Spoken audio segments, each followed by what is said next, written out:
Well, folks, in the grand theater of politics, Representative Jim Jordan of Ohio, that staunch Republican, tried his hand once more on a Wednesday to secure the prized position of House Speaker. But alas, he found himself in the same boat he's been rowing for some time, unable to muster enough support from his fellow Republicans to claim the coveted seat.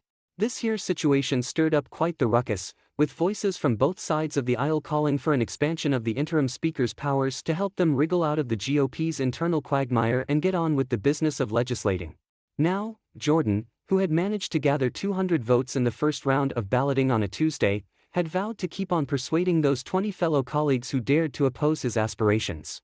But when Wednesday's ballot dust settled, he'd lost a bit of support, leaving him with 199 votes to his name.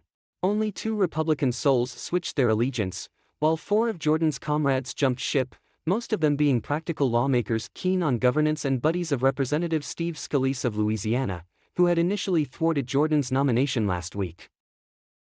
After this setback, a spokesman for Jordan remained undaunted, promising that the Ohio Republican would persevere, even though the path to securing the necessary votes seemed as hazy as a Mississippi fog. Jordan then declared that the lawmakers would reconvene on Thursday, deciding to suspend the voting for that Wednesday night. Now, it's essential to recognize that the House has been in a bit of a pickle for over 2 weeks.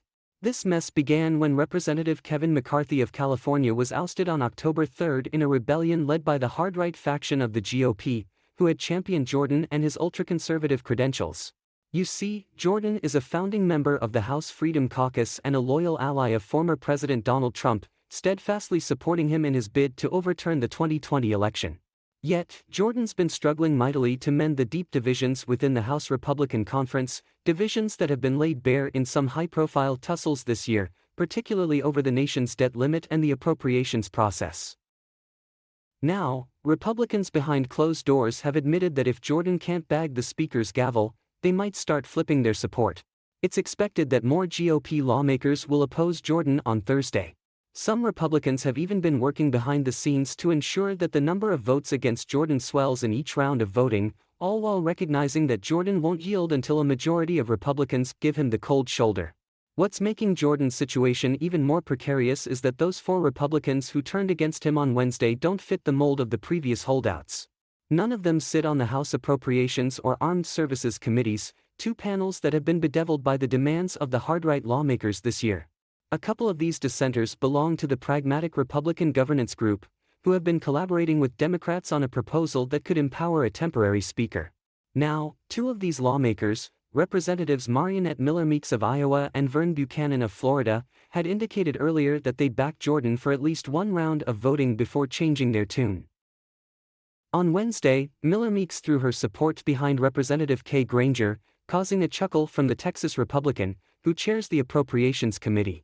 Buchanan cast his vote for Representative Byron Donalds, a Freedom Caucus member who wasn't much of a contender.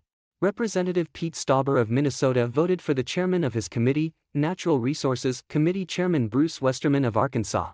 Heck, even former House Speaker John F. Boehner, who'd stepped down in 2015, got himself a vote on Wednesday.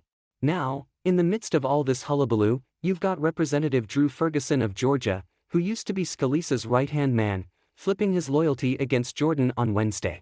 This just goes to show how frosty relations had become between the Jordan and Scalise camps, with both sides pointing fingers at each other for Jordan's pitiable showing on that first ballot. Believe me, you could cut the frustration in the GOP conference with a knife on Wednesday afternoon. Representative Nicole Malliotakis of New York, a steadfast supporter of Republican Speaker designees, didn't mince words when she said those 4 members who switched their votes against Jordan were acting like a bunch of kids in a candy store.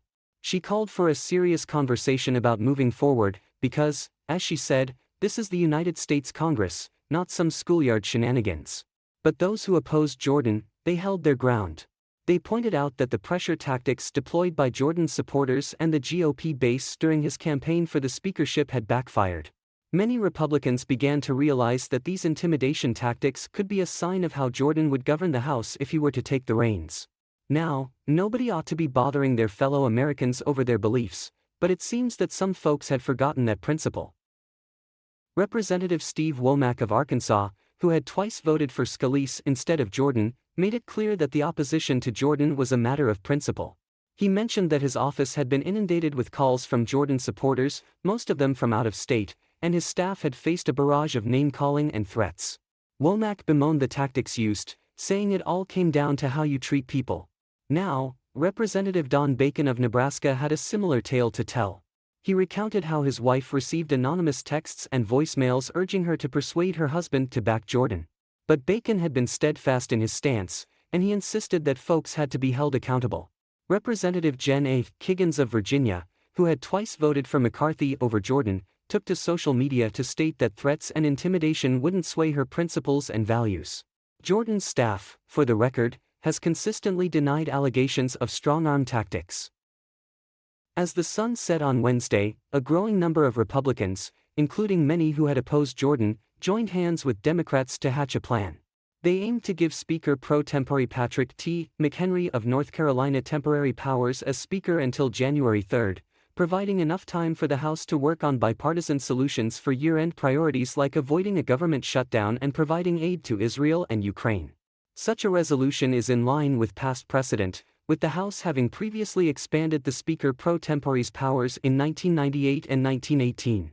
Minority Leader Hakeem Jeffries of New York indicated there was momentum in his caucus to pursue this option, and several Democrats stressed that they couldn't afford the House to stay in limbo any longer. Talks about this plan sped up after Jordan's second failed attempt to become Speaker. Now, some stalwart allies of McHenry, like Representative Garrett Graves of Louisiana, argued that the GOP needed to hit rock bottom before working across the aisle. But Majority Whip Tom Emmer of Minnesota, a Jordan supporter, dismissed the idea of expanding the Speaker pro tempore's powers as a non-starter. As it stands, there's hesitancy on the Republican side to introduce the resolution, as they're wary of needing more Democratic than Republican votes to pass it, which could cost them politically.